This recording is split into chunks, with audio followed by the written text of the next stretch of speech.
10:15. The garden sprinklers whirled up in golden founts, filling the soft morning air with scatterings of brightness.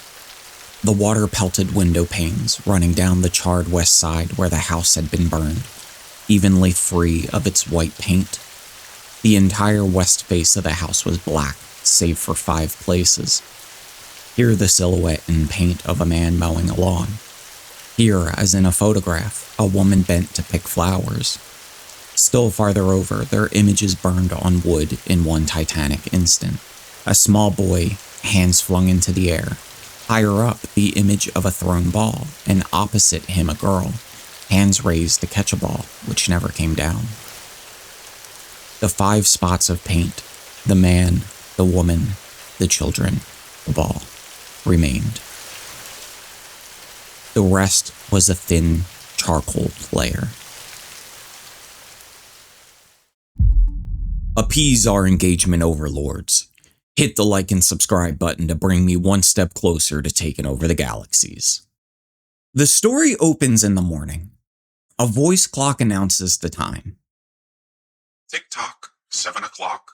Time to get up. Time to get up. 7 o'clock. As if it were afraid that nobody would. The house continues through its automations. 7:09, breakfast time. The kitchen stove produces 8 pieces of toast, 8 eggs sunny side up, with 16 slices of bacon, 2 coffees, and 2 cool glasses of milk. A second voice from the ceiling announces the date. Today is August 4th, 2026, in the city of Allendale, California. It reminds the empty room of Mr. Featherstone's birthday, Lita's marriage anniversary, and insurance payments and utility bills that continue to pile up. But there isn't anyone to hear any of it. The house is talking to no one. It just doesn't know it. This isn't a story about destruction. The destruction's already happened. This is a story about what comes after. Bradbury made a deliberate choice, possibly the most important formal decision of the entire story, and is to show us none of the war or death. We don't even get the human experience of the catastrophe. The humans in the story, they only exist as absences. They exist as the meals the stove prepares for them, and most disturbingly, as the silhouettes burned into the western wall of the house. The image from our opening quote of the family going through routine activities at the moment of their death. That's the emotional center of the story. Bradbury describes them as being burned on wood in one titanic instant. It's a family frozen at the exact moment of their annihilation. They were outside on a normal day doing normal things. And then they were nothing. A short time ago, an American airplane dropped one bomb on Hiroshima and destroyed its usefulness to the enemy. That bomb has more power than 20,000 tons of TNT. The Japanese began the war from the air at Pearl Harbor. They have been repaid many-fold, and the end is not yet. The silhouettes are an allusion to Hiroshima, where the heat of the bombs bleached the stone of the Sumitomo Bank steps white.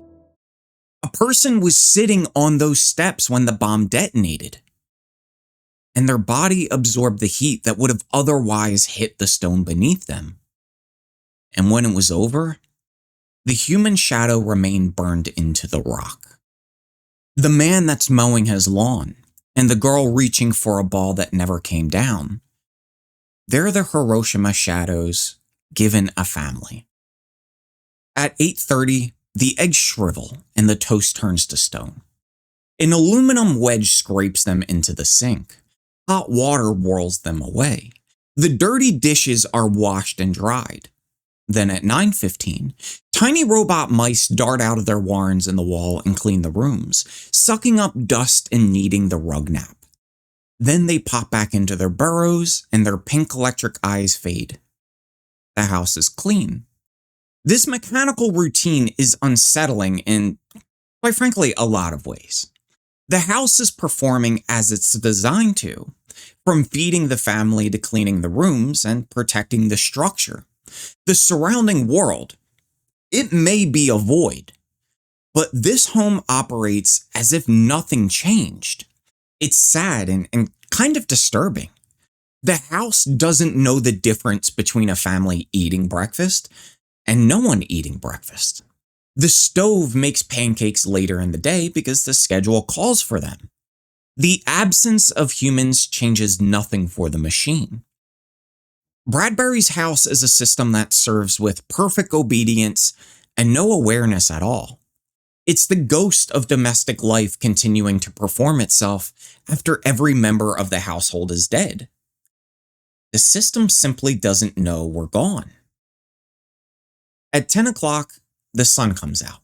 And this is where Bradbury reveals the full scope of the setting. The house stood alone in a city of rubble and ashes. This was the one house left standing. At night, the ruined city gave off a radioactive glow which could be seen for miles. That's it. Just one house. Everything else is gone, completely annihilated. The house has been performing its routines amid a nuclear wasteland. Bradbury goes on to describe how the house has been protecting itself. It quivers at each sound. If a sparrow brushes a window, the shade snaps up, causing the bird to fly off. The house is the last outpost of human civilization. It's the last machine still running on a dead world, performing a job no one needs. Their Welcome Soft Rains is in a lot of ways a precursor to what WALL-E would make famous decades later. At noon, the family dog arrives. Once huge and lively, it's now gone to bone and covered with sores. The front door recognizes its voice, and so it opens up. And the dog tracks mud through the house, and behind it, out comes the cleaning mice, angry at the inconvenience. The dog runs through the home. It's downstairs and then upstairs, yelping at every door, until finally it realizes, as the house realized, that only silence was here. That phrase is the closest the story comes to giving the house something like awareness. But the realization, it doesn't change anything. Not for the house or the dog. When the dog smells pancakes behind the kitchen door, it starts frothing at the mouth and runs in circles because it can't reach the pancakes and it's hungry. And while running, it finally collapses and dies. 2 o'clock. The regiment of mice hums out, sensing decay. 2:15. The dog is gone, and in the cellar, the incinerator glows. A whirl of sparks leaps up the chimney. The dog is disposed of with the same efficiency as the shriveled eggs. The comparison is upsetting, but it's precise. We're introduced to the dog because we understand it. We understand when the dog feels pain, the way it wants and searches for its family. And the house disposes of the dog exactly the way it disposes of the eggs or the dust before it. There is no hierarchy of value here. The machine treats a dead pet the same way it treats a dirty dish. 2:35. Bridge tables sprout from the patio walls, while playing cards flutter onto pads.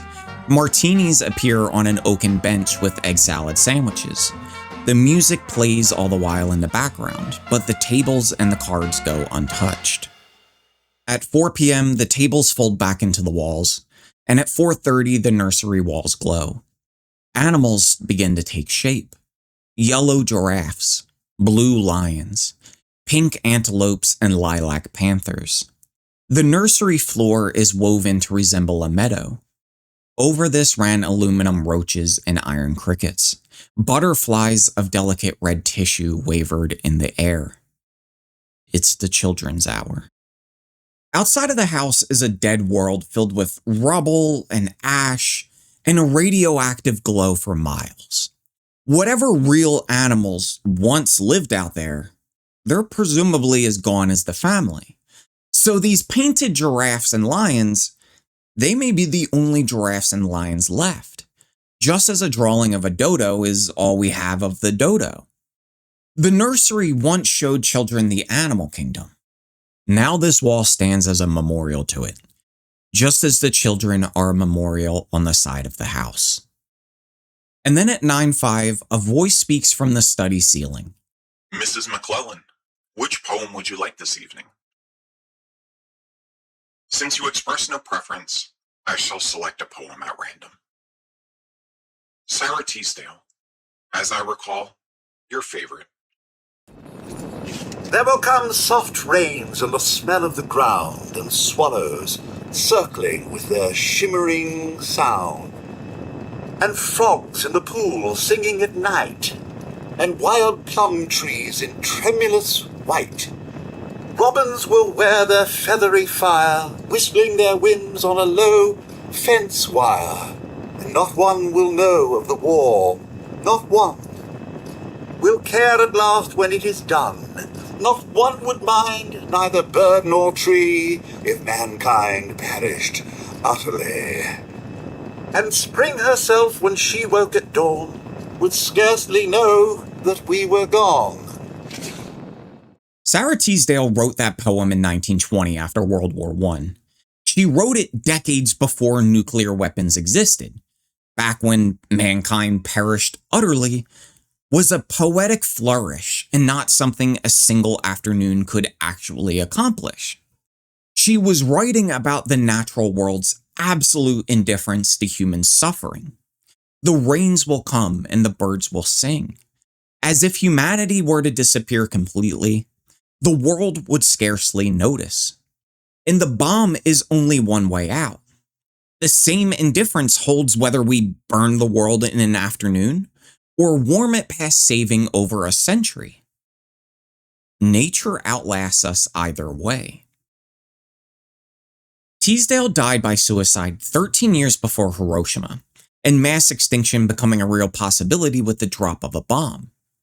The house reads her poem to an empty chair in the wake of a nuclear holocaust.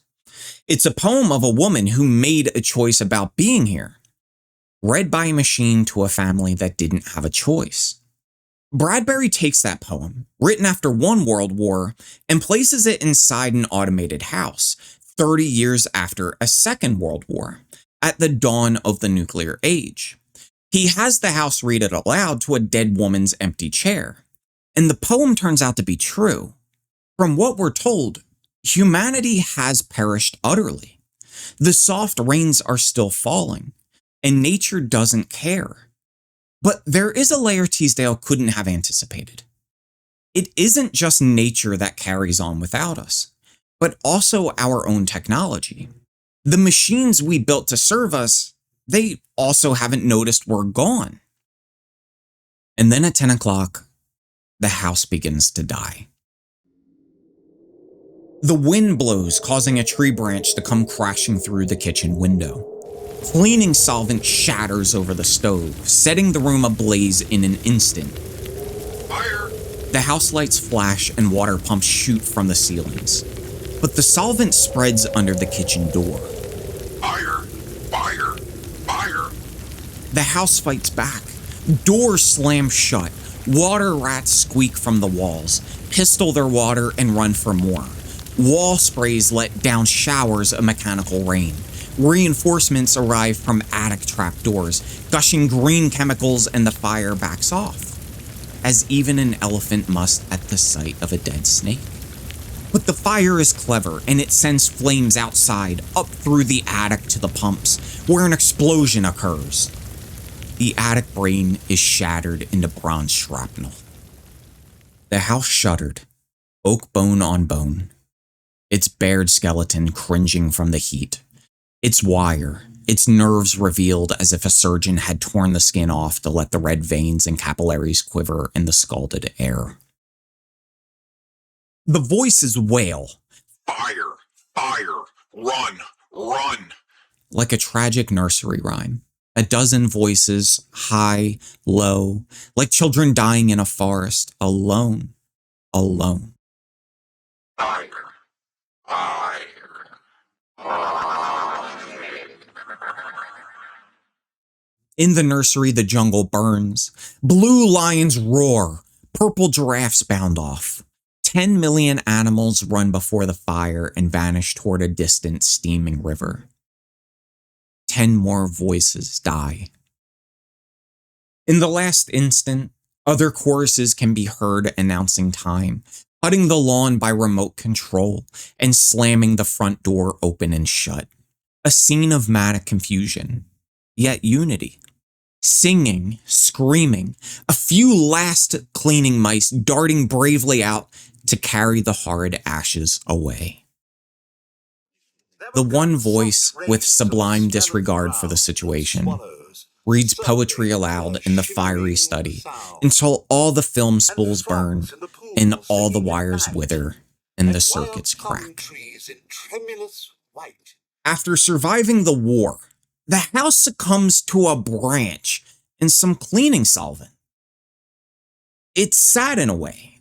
This structure survived what virtually everything else couldn't. But a tree branch brings it down. And in that, the house isn't so different from the dog. Both were the last of their kind in a dead landscape. Both arrived already damaged, and both kept going long past the point where there was anyone left to keep going for. The dog died when his body finally gave out. The house dies because, for all its mechanical paranoia and its water rats and its green chemicals, it was built to need us. Nature doesn't need us, and so it endures. The machine needed us, and it didn't even know it. And so when the water ran out, the house, just like the dog, it died alone. In the end, as dawn shows faintly in the east, among the ruins, one wall stands alone, and with it a voice saying over and over again, Today is August 5th, 2026. Today is August 5th, 2026. Today is... Bradbury wrote this in 1950, and it's 76 years ahead in August 2026, and it does a brilliant job at predicting the future. The voice asking Miss McClellan which poem she'd like this evening, that's just an Alexa interaction. The robot mice that dart out to vacuum the floors and then vanish back into the walls. The Roomba, imagine 50 years before anyone built one. A house that knows your schedule, adjusts your temperature, reminds you of insurance payments, and then plays your favorite music on request? That's a smart house, and it already exists. The house and its automations are all around us. This is a very short story, and it contains no human characters, dialogue, or conflict between people. And I think that's, at least in part, what makes it compelling. Bradbury strips everything away to inanimate objects, yet we still feel a connection to the house, and it's because of what it represents. It's a story that gets more unsettling and nihilistic the longer you sit with it. And it really makes you wonder, what survives us once we're gone? That's it for today's video. Thanks so much for watching, guys. Bradbury is one of those authors that everyone should read at some point. If you're new to his writing, The Martian Chronicles is a really good place to start. The Illustrated Man is also a classic. I plan to make videos about the Veldt and the Long Rain in the near future, so be on the lookout for those. And let me know what your favorite Bradbury story is in the comments below. He has so many classics that it's always interesting to hear which ones people love the most. Until next time, take care, keep reading, and I'll see you in the next one.